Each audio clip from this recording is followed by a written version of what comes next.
आखिर इस जादुई एआई के पीछे असल में छिपा क्या है? क्या कभी यह ख्याल आता है कि जब हम स्क्रीन पर कोई सवाल टाइप करते हैं तो उसे प्रोसेस करने के लिए बैकग्राउंड में कितनी बड़ी मशीनरी दौड़ रही होती है?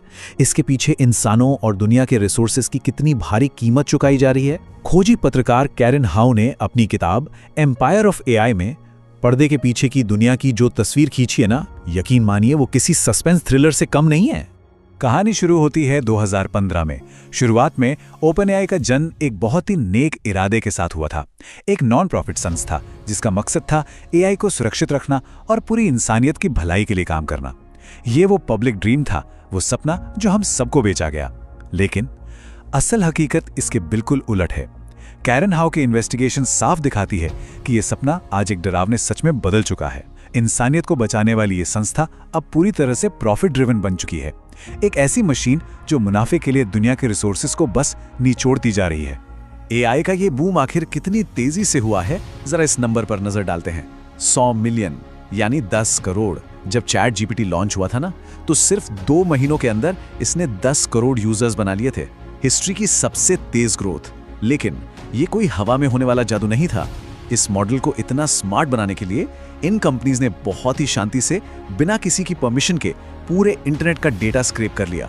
आर्टिकल्स, हमारी तस्वीरें, प्राइवेट बातचीत, सब कुछ इस मशीन के अंदर फीड कर दिया गया। कैरन हाउ के मुताबिक ये बड़ी एआई कंपनियां अब सिर्फ टेक स्टार्टअप्स नहीं रह गई हैं। ये जो साम्राज्य यानी एम्पायर की डेफिनेशन है, वो इन पर बिल्कुल सटीक बैठती है। ये आज के दौर के नए एम्पायर्स बन चुके हैं, बिल्कुल वैसे ही जैसे पुराने जमाने के साम्राज्य दूसरे देशों के संसाधन लूटते थे। ये मॉडर्न एआई साम्राज्य कुछ गिने चुने अरबपतियों को और ज्यादा पावरफुल बनाने के लिए ग्लोबल डेटा, जमीन और इंसानी मजदूरी पर कब्जा कर रहे हैं। पर्दे के पीछे का ये एक्सट्रैक्शन, ये लूट बहुत ही साफ है। सबसे पहले डेटा जो बिना किसी कंसेंट के चुराया जा रहा है, फिर ऊर्जा और पानी। एआई को चलाने वाले ये जो विशाल मेगा डेटा सेंटर्स होते हैं ना, ये किसी छोटे शहर के बराबर बिजली और पानी पी जाते हैं। इसके नतीजे, चिली जैसी जगहों पर लोकल किसानों का पानी इन डेटा सेंटर्स की तरफ डाइवर्ट किया जा रहा है। और मेम्फिस में गैस टर्बाइंस की वजह से हवा में जहरीला धुआं फैल रहा है। और आखिर में आती है सस्ती मजदूरी, जो असल में इस पूरे सिस्टम की रीढ़ की हड्डी है। इस सस्ती मजदूरी की इंसानी कीमत सच में बहुत भारी है। केन्या और कोलंबिया जैसे ग्लोबल साउथ देशों में डेटा वर्कर्स को सिर्फ $1 से $2, जी हां, सिर्फ $1 से $2 प्रति घंटा दिया जाता है। मो फटोकेनिया जैसे वर्कर्स की कहानी दिल दहला देती है। चैट जीपीटी को हम सब के लिए सेफ बनाने के चक्कर में इन वर्कर्स को दिन के 8-8 घंटे इंटरनेट के सबसे जहरीले, हिंसक और भयानक कंटेंट को देखना और फिल्टर करना पड़ता है। इसका नतीजा गहरा मानसिक ट्रॉमा, एंग्जाइटी और कई बार उनकी पूरी पारिवारिक जिंदगी का तबाह हो जाना। एंड दिस ब्रिलियंटली इलस्ट्रेट्स के इस पूरे एआई साम्राज्य को चलाने का इकोनॉमिक खर्च कितना भयानक है। सिर्फ चैट जीपीटी को चालू रखने के लिए, हाँ, सिर्फ उसे रोजाना चालू रखने के लिए तकरीबन $7 लाख हर दिन का खर्च आता है। ये कोई आम सॉफ्टवेयर तो है नहीं। इस असीमित खर्च को पूरा करने के लिए ही ओपनएआई को अब माइक्रोसॉफ्ट जैसे दिग्गजों के साथ मिलकर स्टारगेट नाम का एक $100 बिलियन का विशाल सुपर कंप्यूटर बनाना पड़ रहा है। लेकिन सवाल यह है कि आखिर ये सब हो किस ले रहा है? सिलिकॉन वैली में एजीआई यानी आर्टिफिशियल जनरल इंटेलिजेंस को लेकर एक अलग ही पागलपन है। एक ऐसा एआई जो इंसानों से भी ज्यादा समझदार हो। उनके लिए ये एक नए भगवान को बनाने जैसा है।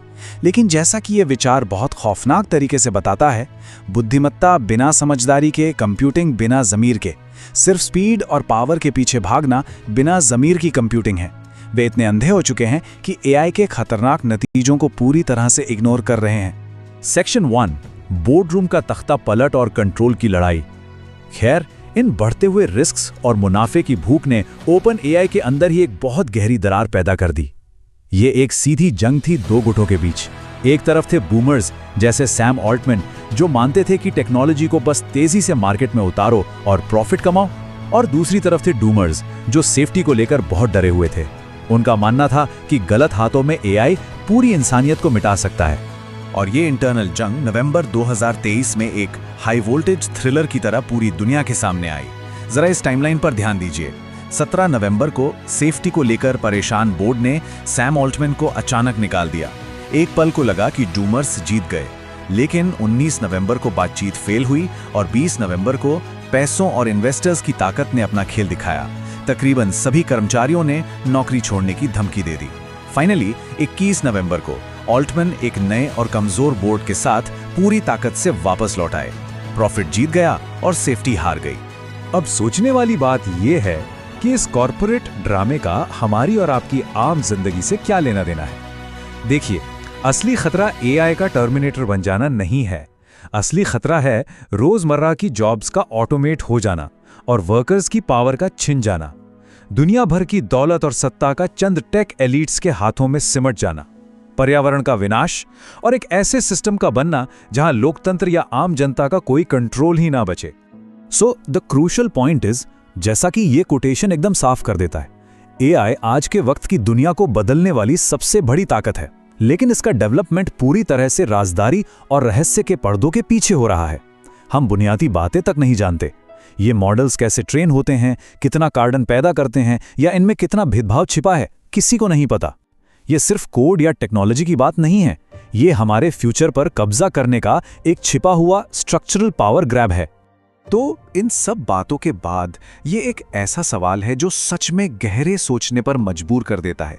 हमारी किस्मत का कंट्रोल असल में किसके पास है?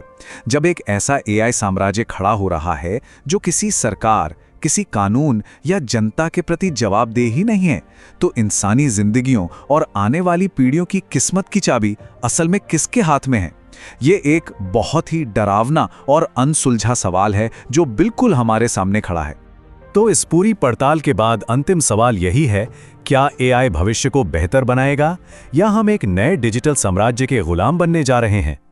अपनी थ्योरीज और विचार नीचे कमेंट सेक्शन में जरूर शेयर कीजिएगा।